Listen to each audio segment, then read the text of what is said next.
Every time when I'm driving to record a new documentary, I'm asking myself what I'm gonna learn this time. When I came to this country, I never thought that I will meet that many interesting people and learn from them. Their stories are real, motivated, sometimes sad, sometimes funny, full of joy or full of pain. And this is one of those stories.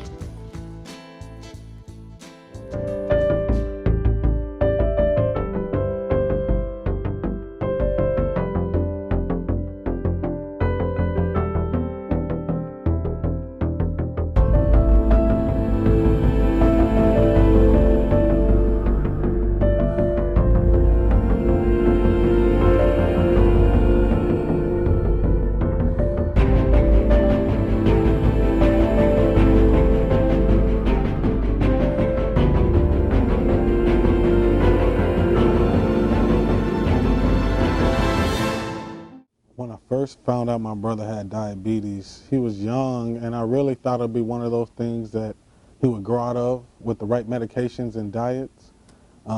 Definitely never expected it to go to the extreme of blindness or kidney transplants. That's usually the last resort and the worst case, and I guess you never figure that's going to be the worst case scenario with somebody you know or you yourself. You just figure that, since he's so young, some shots, insulin, right diets, everything would have been okay, but it definitely was a shocker to find out that it went as far as it did. When I hear your story, I was wonder how it is possible that in young age you have all this medical condition. As a 13 years old boy, you find out that you have a diabetes. What was your reaction for that news?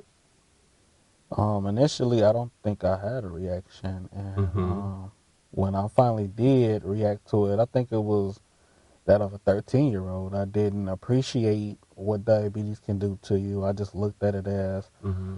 I can't have sugar, I can't have pop, I can't have candy. Not, this is a life-changing thing you have that you really need to stay on top of, or it'll kill you if Mm-hmm. if you're not careful. So I think my initial reaction was, Live a life. yeah, just whatever, okay. Mm-hmm. That, And what, 13 years later, you find out that you have a kidney failure and you need a transplant. Did you was afraid about your life that time?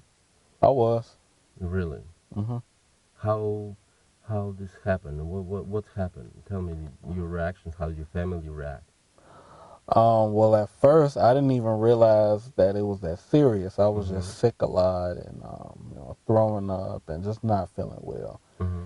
And then I finally went to the hospital because it had just gotten so bad and, progressively worse. So when I went to the hospital, that's when they told me I was in renal failure or kidney failure. And again, I have a delayed reaction to things. It doesn't always set in right away.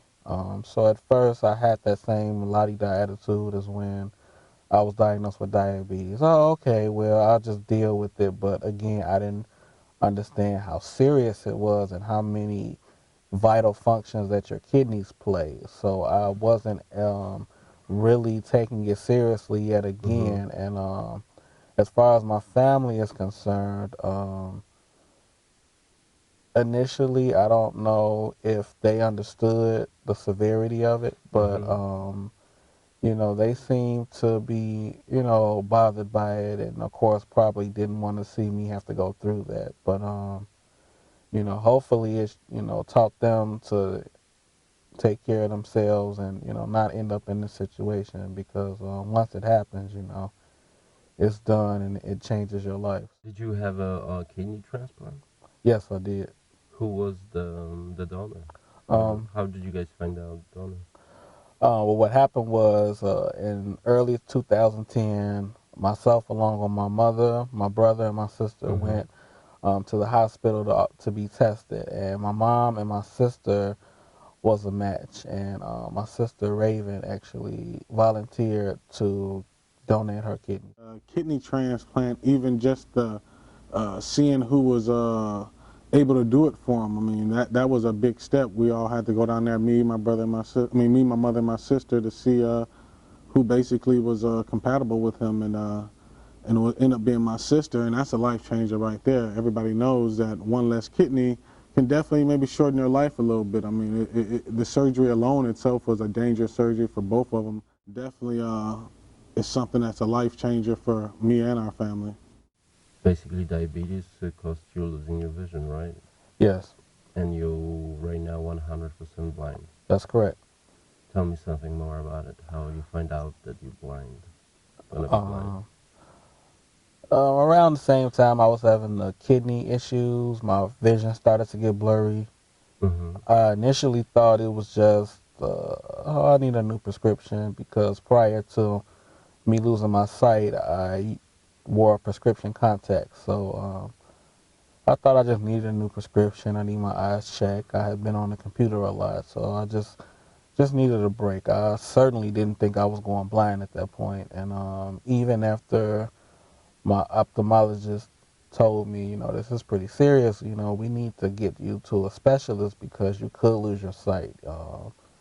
Again, that infamous delayed reaction and, casual, cavalier conduct. Oh, okay, well, just, it didn't sink in right away. I don't think it really sunk in until I lost it completely. And even then, I sometimes, even now, 4 years later, wonder, have I really come to terms with this yet, or am I just going through the motions? Mm-hmm. Did you ever blind yourself for all this medical condition? And which one of those is most difficult for you? Well, I blame myself. Yeah, I sometimes wonder if I had just taken better care of myself, if I had taken the doctors and the other people who tried to advise me more seriously, maybe I would still have my vision today. I had a kidney transplant and I also had a pancreas transplant, Wow. which took care of the diabetes and my kidney failure. So the only thing I'm still dealing with is the blindness, and I think that's the hardest one because, this is a scary, unsure world we live in, and it's hard enough to face it sometimes when you're sighted. And It was difficult for you to accept that you're gonna be blind. Do you remember the time when you find out those news?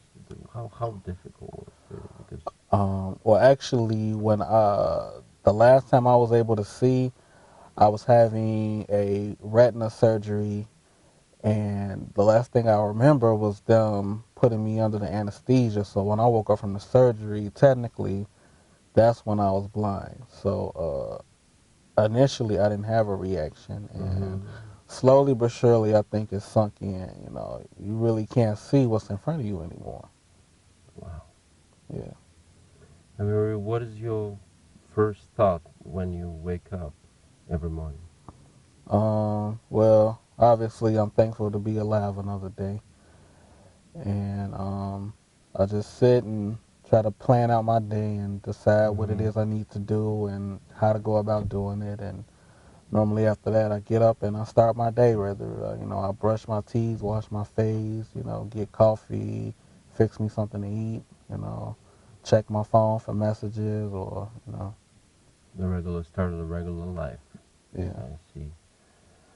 If you can turn back time in the past, basically, and you can change your life, Mhm. what this can be? I think I would change my attitude about how I perceive these things, because I don't necessarily think it was the diabetes that caused me to go blind. I think it was my attitude about what I did with that really caused me to be in the situation I am. Because if I had made better decisions, if I had Mm-hmm. taken this more seriously and, been proactive about, taking care of myself, I think I could have maintained it better and it probably wouldn't have led to such devastating consequences. Mm-hmm. Uh, in Chicago area, a lot of young people killing each other. Looks like the value of life does not exist for them anymore. If they watching you and you can tell them any message, what this can be. Personally, I would like to sit down with one of these individuals and just have a one-on-one conversation with them and ask them, what is it that makes you feel like this is the only way you can live your life? What is it about this that's so appealing? What is it about shooting someone, taking someone's life, having people in fear of their life? What is it about this whole lifestyle that's so appealing to you? Or what is it that makes you feel like this is the only way to survive? I would really like to sit down and ask someone that who is dealing with this, and once I get their answer to that, I would personally like to show them a better way. Explain to them, Mm-hmm. there's a better way out here. There's a better life for you. You just have to want it, and then you have to work for it. But I would definitely want to talk to them one on one and just find out what it is that makes them feel like this is just the only way they can live. Nice. I think, of course, if my brother wasn't blind, his future would have definitely been. I'm sure Emery would have been graduating college real soon, if not have already, and would have definitely been in a some type of business field, something that he wanted to do. I know that for sure. But now that he's blind, I know Emery will still do something positive in his future. It might not be the same path that he might originally had, but me just seeing him every day still functioning in, as normal as you can be for, not being able to see. I mean, sometimes I close my eyes and walk around and see how hard that must be. So I know Emery is going to still have a bright future with his condition and all, just because he does not give up. I see. Seems to me like you are a very strong and motivated person.